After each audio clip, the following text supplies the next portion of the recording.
Hello and welcome to a new episode on Sadhana World Foundation. As you know, we care about crafting young lives. We present them stories drawn from lessons in history and our folk tales, which are anchored on moral values. We think that these stories contain tremendous amount of teachings which our young children and adults can inculcate into their lives and grow as stronger and better human beings.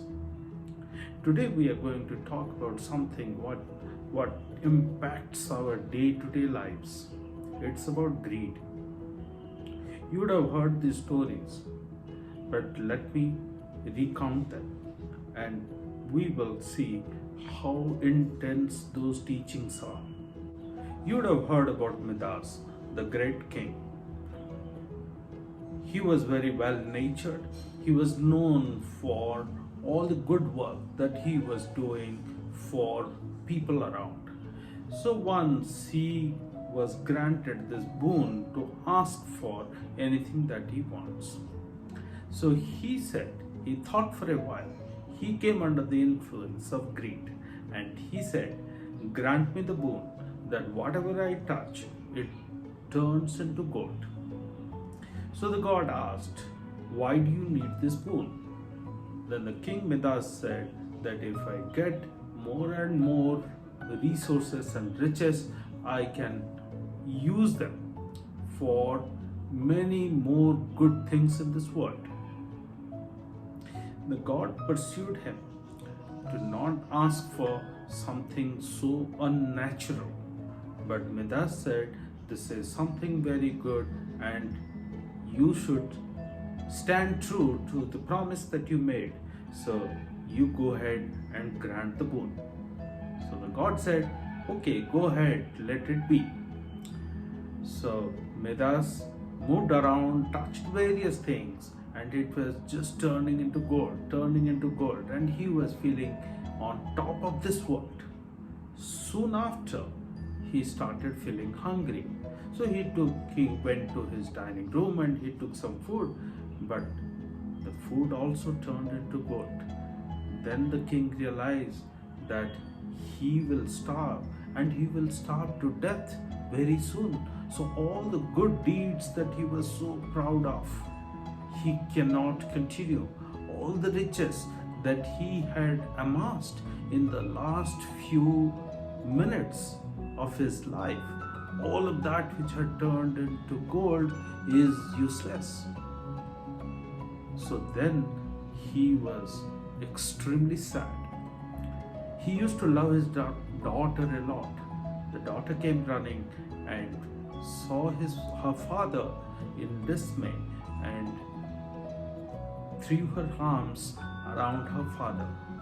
And alas, daughter also turned into gold. What does this teach us? This tells us about greed. If we overstep into a territory where it doesn't belong to us and we try to acquire that, then that turns disastrous. We have many more stories from our folk tales, from the mythological lessons that we have. They all talk about the same thing, that don't ask for something what you do not have. Don't look at the assets or the possessions of your friends or the people around you and wonder that why you do not have it. It's of course good to appreciate what the other person has. Something beautiful need to be appreciated. That's fine. But one should not become like the Midas, King Midas, that he had a boon that whatever it touches, it turns into gold. But that spelled disaster for him just in a matter of few minutes. So ladies and gentlemen, my dear young children who are watching this, we need to understand that we should not aspire to possess someone else's wealth, someone else's capabilities. We have to develop it. We have to grow it ourselves. We cannot try to snatch it away. We cannot try to take it away by unfair means. That is what greed takes us on that path, which is the wrong path. I might sound preachy, however, this is what the lessons of our folk tales, lessons in history, have taught us time and again, that we should not try to obtain, try to take away, try to possess someone else's things. I'll tell you one more very interesting story. Apparently, this story was described by Ramakrishna Paramahansa. Once a person was walking in the forest. You would have heard of Yaksha. Yaksha is a well-natured spirit who lives around us. So Yaksha observed this man visiting the forest again and again. Asked this person, "Why do you look sad?" Then the person opens up and describes why the person is sad. Apparently, this person is sad because the person has no happiness. He is poor. He is not getting what people around him has. He doesn't have a good family. He doesn't have wealth. He doesn't have a good job to continue. So Yaksha said, "That's fine. I will help you. Would you like to get 7 jars of gold?" The person was extremely happy, and person said, "Of course I do." Yaksha said, "Okay, there is a small condition. You go back home, you will find 7 jars of gold in your home. However, you can use all those 7 jars of gold when those 7 jars are full.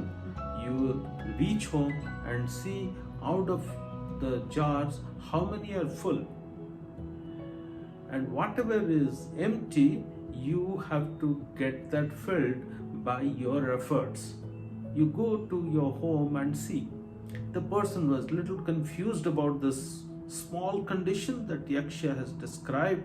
So he went home and found that there were 7 jars. 6 of them were full. The 7th one was 3/4 full, 1/4 empty. So he felt that he can somehow manage to get that 1/4 portion filled and use all the 7 jars of gold. This is unnatural, isn't it? Like what Midas was trying to do. So he looked around, he consulted with a lot of people, he sought help, but nobody was willing to loan him 1/4 of that jar of gold. That's a lot of money. So some people said that you already have something, your house, your whatever wealth that you have, why don't you sell it, and maybe you'll be able to fill the remaining part of that jar and all 7 jars become yours. The man did that. However, the money was not enough to fill the 1/4 of the jar. So in the process, whatever he had, he lost it. So again, this story tells us the same thing, that don't try to get someone else's wealth. These 6.5 or almost 7 jars of gold were not obtained or inherited by this person in natural way of life. And the person became greedy looking at the 7 jars of gold. So ladies and gentlemen, my dear children, interesting and intense teaching time and again, multiple stories in our folk tales and lessons in history, that we have to work hard. Greed leads us to the path of destruction. Look forward to our future conversations. Thank you very much.